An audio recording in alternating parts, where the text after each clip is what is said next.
Hello YouTube family, कैसे हो आप सब। हाजिर हूँ मैं एक नए वीडियो के साथ। आपने प्राकृतिक आपदाओं के बारे में तो सुना होगा और देखा भी होगा। उन्हीं प्राकृतिक आपदाओं में से एक सुनामी, इसके बारे में आज हम बात करेंगे। क्या आपने कभी सोचा है सुनामी कैसे आती है और ये सुनामी कितना विनाशकारी होती है? तो चलिए शुरू करते हैं। हम इंसानों के लिए ये समंदर शुरू से रहस्यों से भरा रहा है। धरती के 78% हिस्से पे समुद्र है। आज तक इंसान समुद्र के 5% हिस्से को ही एक्सप्लोर कर पाया है। बाकी बचे हिस्सों में आज भी वैज्ञानिक शोध कर रहे हैं। वैसे तो समुद्र अपने भीतर हजारों रहस्यों को समेटे हुए है, पर समुद्र का एक और रूप है जो महाप्रलयकारी है, जिसे हम सुनामी के नाम से जानते हैं। सुनामी एक जापानी भाषा है जिसमें सु का अर्थ समुद्र और नामी का अर्थ लहरें हैं।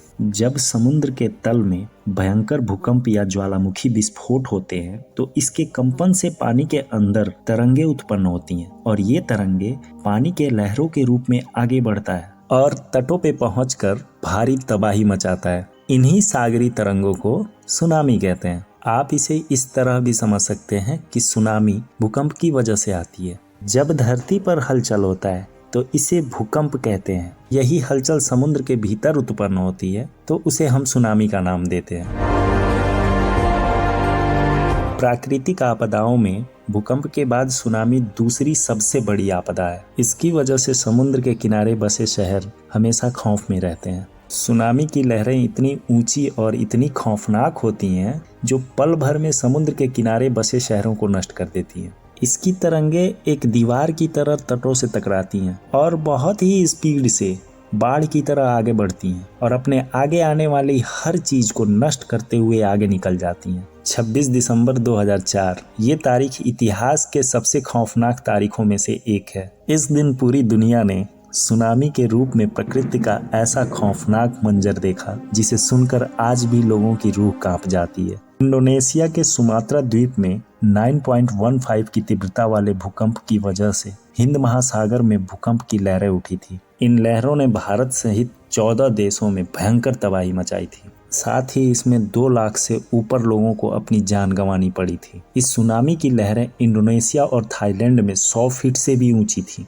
जिसकी वजह से कई शहर तबाह हुए। 2004 में आई सुनामी ने भारत के दक्षिणी राज्यों में भी भीषण तबाही मचाई थी। भारत में 11,000 से ज्यादा लोगों की जान चली गई और 6,000 लोग लापता हो गए। तमिलनाडु, केरल, आंध्र प्रदेश, पुदुचेरी और अंडमान निकोबार में इस सुनामी ने भारी तबाही मचाई। अगर हम इसकी भविष्यवाणी की बात करें, अन्य प्राकृतिक आपदाओं की तरह ही सुनामी की भविष्यवाणी नहीं की जा सकती है, पर भूकंप सक्रिय क्षेत्रों में इसके आने की संभावनाएं अधिक होती हैं। दोस्तों, सुनामी से जुड़े 5 फैक्ट्स मैं आपको बताता हूँ, तो चलिए शुरू करते हैं।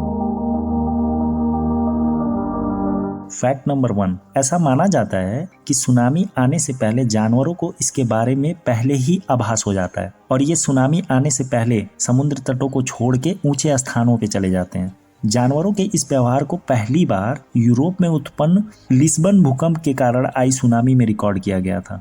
जानवरों के इस असाधारण क्षमता पर वैज्ञानिक आज भी शोध कर रहे हैं, जिससे किसी भी प्राकृतिक आपदा के आने से पहले इसका पूर्वानुमान लगाया जा सके।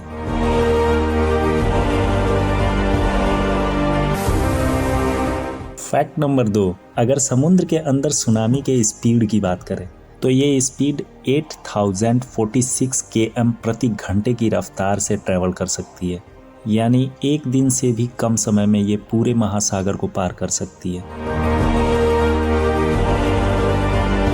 फैक्ट नंबर 3, दुनिया में सबसे ज़्यादा भूकंप और सुनामी इंडोनेशिया में आते हैं और इसका कारण यह है कि ये देश रिंग ऑफ फायर पर स्थित है।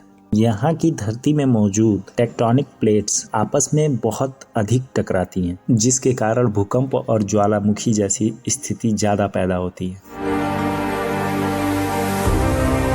फैक्ट नंबर 4, आपको जान के आश्चर्य होगा, जो सुनामी होती है उसकी जो लहर होती है वो एक दीवार की तरह 100 फीट से भी विशाल हो सकती है।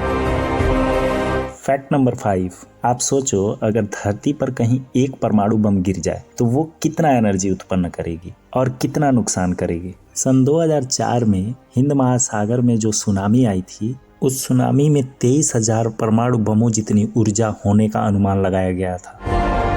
थैंक यू दोस्तों, आपने मेरा वीडियो यहाँ तक देखा। अगर आपको मेरी वीडियो पसंद आई हो तो प्लीज़ चैनल को सब्सक्राइब जरूर करें।